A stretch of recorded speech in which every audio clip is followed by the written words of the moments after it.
Section 6. We had perhaps better consider the universal good and discuss thoroughly what is meant by it, although such an inquiry is made an uphill one by the fact that the forms have been introduced by friends of our own. Yet it would perhaps be thought to be better, indeed to be our duty, for the sake of maintaining the truth, even to destroy what touches us closely, especially as we are philosophers or lovers of wisdom. For, while both are dear, piety requires us to honour truth above our friends. The men who introduced this doctrine did not posit ideas of classes, within which they recognized priority and posteriority, which is the rear. Son, why they did not maintain the existence of an idea embracing all numbers, but the term good is used both in the category of substance, and in that of quality, and in that of relation, and that which is per se, i.e. substance, is prior in nature to the relative, for the latter is like an offshoot and accident of being, so that there could not be a common idea set over all these goods.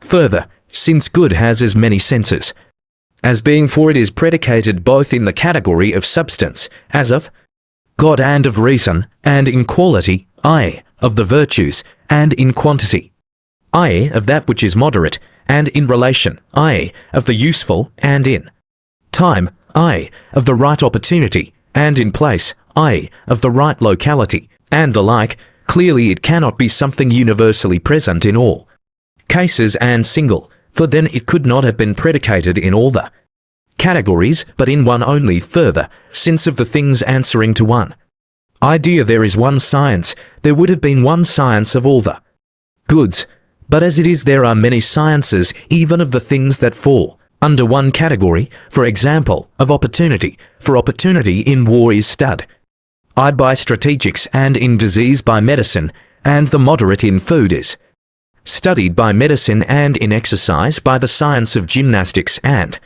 one might ask the question, what in the world they mean by a thing itself is, as is the case in man himself, and in a particular man the account of man is one and the same, for in so far as they are man, they will in no respect differ, and if this is so, neither will good itself and particular goods, in so far as they are good, but again it will not be good any the more for being eternal, since that which lasts long is no whiter than that which perishes in a day. The Pythagoreans seem to give a more plausible account of the good when they place the one in the column of goods, and it is they that Speusippus seems to have followed. But let us discuss these matters elsewhere. An objection to what we have said, however, may be discerned in the fact that the Platonists have not been speaking about all goods, and that the goods that are pursued and loved for themselves are called good by reference to a single form, while those which tend to produce or to preserve these somehow or to prevent their contraries are called so by reference to these, and in a secondary sense. Clearly, then, goods must be spoken of in two ways, and some must be good in themselves, the others by reason of these. Let us separate, then, things good in themselves from things useful, and consider whether the former are called good by reference to a single idea. What sort of goods would one call good in themselves? Is it those that are pursued even when isolated from others, such as intelligence, sight, and certain pleasures and honours? Certainly, if we pursue these also for the sake of something else, yet one would place them among things good in themselves, or is nothing other than the idea of good in itself. In that case the form will be empty. But if the things we have named are also things good in themselves, the account of the good will have to appear as something identical in them all, as that of whiteness is identical in snow and in white lead, but of honour, wisdom, and pleasure, just in respect of their goodness, the accounts are distinct and diverse. The good, therefore, is not some common element answering to one idea. But what then do we mean by the good? It is surely not like the things that only chance to have the same name. Are goods one, then, by being derived from one good, or by all contributing to one good, or are they rather one by analogy? Certainly as sight is in the body, so is reason in the soul, and so on in other cases. But perhaps these subjects had better be dismissed for the present, for perfect precision about them would be more appropriate to another branch of philosophy.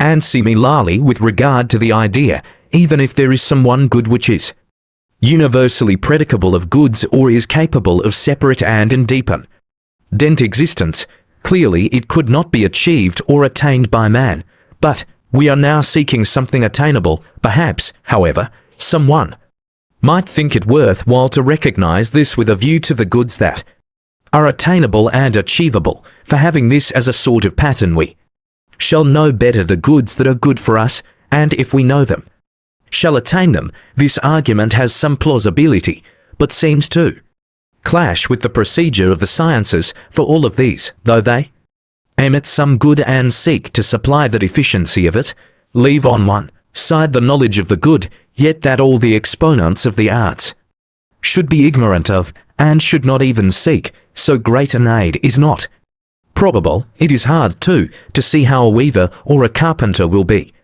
benefited in regard to his own craft by knowing this good itself, or how the man who has viewed the idea itself will be a better doctor or general thereby, for a doctor seems not even to study health in this way, but the health of man, or perhaps rather the health of a particular man. It is individuals that he is healing, but enough of these topics.